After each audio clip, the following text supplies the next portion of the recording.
Hello ವೀಕ್ಷಕರೇ, ಮಮತಾ ಫುಡೀಸ್ಗೆ ಸ್ವಾಗತ ಸುಸ್ವಾಗತ. ಇವತ್ತು ನಾವು ಸ್ಟಫ್ಡ್ ಮೆಣಸಿನ್ಕಾಯಿ ಬಜ್ಜಿ ಮಾಡೋದು ಹೆಂಗೆ ಅಂತ ಹೇಳ್ಬಿಟ್ಟು ನೋಡೋಣ. ಇದು ತುಂಬ ಟೇಸ್ಟಿಯಾಗಿರುತ್ತೆ. ಯಾಕಂದರೆ ಒಳಗಡೆ ನಾವು ಆಲೂಗಡ್ಡೆ ಫ್ರೈ ಮಾಡಿಬಿಟ್ಟು ಸ್ಟಫ್ ಮಾಡಿರ್ತೀವಿ. ಇದು ತುಂಬ ಟೇಸ್ಟಿಯಾಗಿರುತ್ತೆ. ಅದಕ್ಕೋಸ್ಕರ ಬನ್ನಿ ಹೆಂಗೆ ಮಾಡೋದು ಅಂತ ಹೇಳ್ಬಿಟ್ಟು ನೋಡೋಣ. ಇದು ಬೇಕಾಗಿರೋ ಇಂಗ್ರೀಡಿಯೆಂಟ್ಸು. ಫಸ್ಟು ಒಂದು ಪ್ಯಾನ್ಗೆ 1 ಟೀ ಸ್ಪೂನ್ ಆಯಿಲ್ ಹಾಕಿ ಅದಕ್ಕೆ ಒಂದು ಸ್ವಲ್ಪ ಸಾಸಿವೆ, ಕಟ್ ಮಾಡಿರೋವಂಥ ಕರಿಬೇವು, ಕಟ್ ಮಾಡಿರೋವಂಥ ಹಸಿಮೆಣಸು,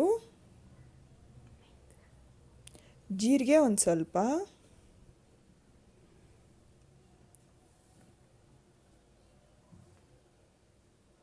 ಉಪ್ಪು ರುಚಿಗೆ, ಕಟ್ ಮಾಡಿರೋವಂಥ ಕೊತ್ತಂಬರಿ ಸೊಪ್ಪು ಒಂದು ಸ್ವಲ್ಪ ಹಾಕಿ ಎಲ್ಲ ಸ್ವಲ್ಪ ಮಿಕ್ಸ್ ಮಾಡ್ಕೋಬೇಕು.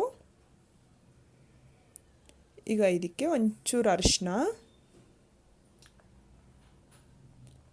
ಗರಂ ಮಸಾಲ ಒಂದು ಸ್ವಲ್ಪ ಹಾಕಿ ಮಿಕ್ಸ್ ಮಾಡ್ಕೋಬೇಕು.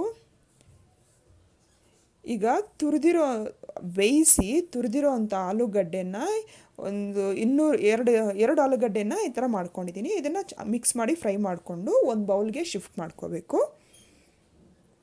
ಈಗ ಒಂದು ಬೌಲ್ಗೆ 200 ಗ್ರಾಮ್ ಅಷ್ಟು ಕಡಲೆ ಹಿಟ್ಟು, 1 ಟೇಬಲ್ ಸ್ಪೂನು ಅಕ್ಕಿ ಹಿಟ್ಟು, ಉಪ್ಪು ರುಚಿಗೆ ನೋಡ್ಕೊಂಡು ಹಾಕ್ಕೋಬೇಕು, ಅಚ್ಚ ಖಾರದ ಪುಡಿ ಒಂದು ಸ್ವಲ್ಪ, ಜೀರಿಗೆ ಪುಡಿ ಒಂದು ಸ್ವಲ್ಪ,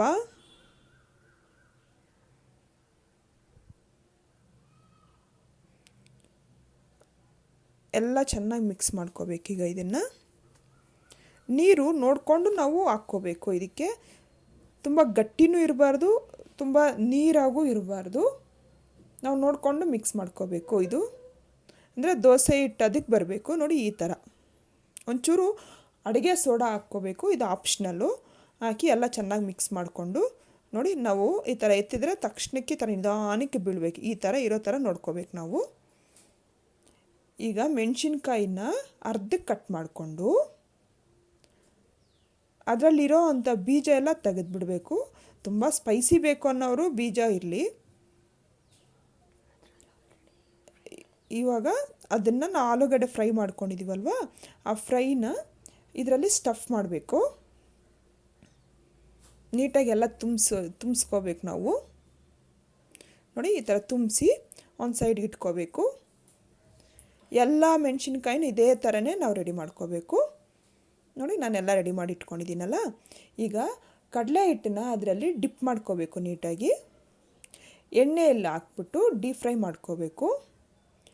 ಅದು ಗೋಲ್ಡನ್ ಬ್ರೌನ್ ಬರೋವರೆಗೂ ನಾವು ಡೀಪ್ ಫ್ರೈ ಮಾಡ್ಕೋಬೇಕು. ಕ್ರಿಸ್ಪಿ ಮತ್ತು ಗೋಲ್ಡನ್ ಬ್ರೌನ್ ಬರುತ್ತೆ. ಎರಡು ಕಡೆನೂ ಅದು ಗೋಲ್ಡನ್ ಫ್ರೈ ಬರೋ ಥರ ಫ್ರೈ ಮಾಡ್ಕೋಬೇಕು ನೋಡಿ. ಒಂದು ಕಡೆ ಆಗಿದೆ, ಇನ್ನೊಂದು ಕಡೆಗೆ ನಾನು ಫ್ಲಿಪ್ ಮಾಡ್ತಾಯಿದ್ದೀನಿ ನೋಡಿ. ಈಗಾಗಿದೆ, ಕ್ರಿಸ್ಪಿಯಾಗಿ ಗೋಲ್ಡನ್ ಬ್ರೌನ್ ಆಗಿ ಬಂದಿದೆ. ಇಷ್ಟೇ ಸ್ಟಫ್ಡ್ ಬಜ್ಜಿ ಮೆಣಸಿನ್ಕಾಯಿ ಮಾಡೋದು. ನೀವು ಮನೇಲಿ ಟ್ರೈ ಮಾಡಿ. ಇಷ್ಟ ಆದರೆ ಲೈಕ್ ಮಾಡಿ, ಶೇರ್ ಮಾಡಿ. ನನ್ನ ಚಾನಲ್ಗೆ ಸಬ್ಸ್ಕ್ರೈಬ್ ಮಾಡೋದು ಮಾತ್ರ ಮರಿಬೇಡಿ.